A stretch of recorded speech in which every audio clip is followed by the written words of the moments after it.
There you go. I am indebted to Reverend Barry Silver because he guide Rabbi. I said Rabbi. Didn't I say Rabbi? Yeah, you said Reverend Barry. Sounds good, right? No, it's Rabbi Barry, who has set the tone for us in many of leadership fashion. I also want to say that Henry David Thoreau is one of my champions as well. I remember a line that he said, "A man is rich in proportion to the number of things he can do without." And that was one example for me of how we might live our lives. Yes, I wanted to say, ask you to give a Va-Dor welcome to Brian McGuire, who is a member of our church and who comes here. He kept asking me all the way, "Why are we meeting?" You'll see. "Why are we meeting?" We'll see. You'll see. When you come to this place, you all probably have to ask yourself, what's going to happen tonight? And every time I'm always thrilled and I'm never disappointed. And so I want to say thank you for asking me to come back. I love you all. I'm back. I'm the new pastor of the Congregational United Church of Christ on Federal Highway. Remember, I was at the other church. Now I'm over at this church. And I just say, I'm so grateful for it. Let me tell you a story real quick. Years and years ago, I went with friends who had a Down syndrome daughter in something called the Special Olympics. Now, we often wonder where we receive our inspiration, where we receive our lessons. Well, they come in the most beguiling ways, in most unexpected fashion.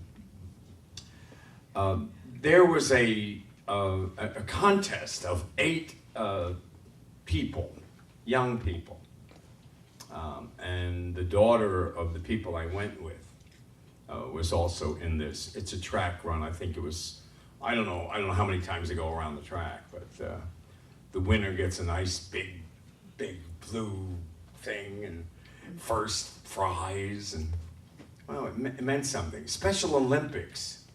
I've never been to anything like that. And what in the world would that have to do with me? Well, it had a great deal to do with me, and it helped form my theology as well as my philosophy of how we might be able to live.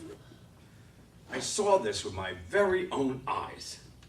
They were running around the track, and everybody was obviously, come on, it's gonna be great, go. One child tripped and rolled over and fell on the track and started to cry. The girl closest to her saw her and stopped. The third girl stopped. The fourth girl stopped. All of them stopped where they were. Now, we were not allowed to go on the track because the meet was still happening. But in a moment, we were all going to go on there. But for some reason, because I have not had the experience of this, they said, wait, just hold up.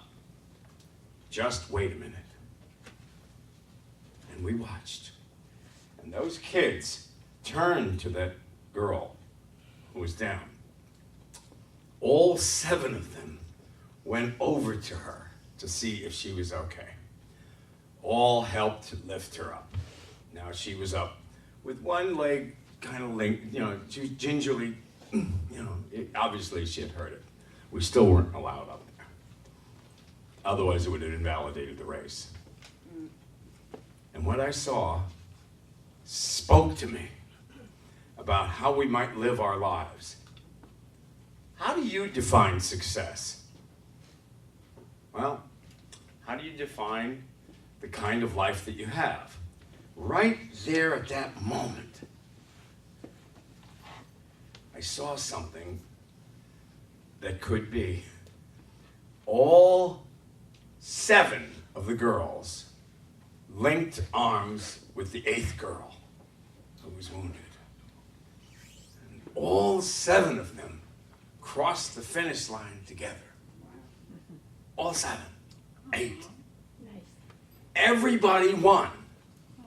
And the lesson, for me at least, was, I mean, there wasn't a dry eye around, and everybody was going crazy, and nobody understood how could these children know to do that or want to do that when they had the idea of what they might be giving up. The lesson, I think, was if any of us are to win, we all must win. And none of us can win if one of us doesn't win. Now, I think that was a lesson that stayed with me for all time. One of the greatest persons that I ever met. It was on July 18th, 2004. You never forget the day you meet Nelson Mandela. And I looked him straight in the face, couldn't speak. And I said to him, "This means nothing to you, but it means everything to me. Can you please say something to me that I will remember for the rest of my life?" And he's there with his wife, and he's, okay. He said, "Here goes." And he looked me right in the face and he said, "If you do not have the courage of your convictions, you are not fit to lead." And then he said, "How's that?" And then he left. And I said, "That'll do." I think I can remember that. By the way, he has huge hands. I'll never forget it. He was a boxer, you know. In the holiday time. This is what? Yeah, okay. I'm telling you, he's telling me we get up. I'm hoping that we can live in a world with differences, Jews and Christians and Muslims and Buddhists and Hindus and you name it, and even agnostics and whatever. Because we differ, and not in spite of our differences. And it's very simple. Give a little love, and it all comes back to you. Give a little love, and it all comes back to you. The people on this aisle, can you say that with me?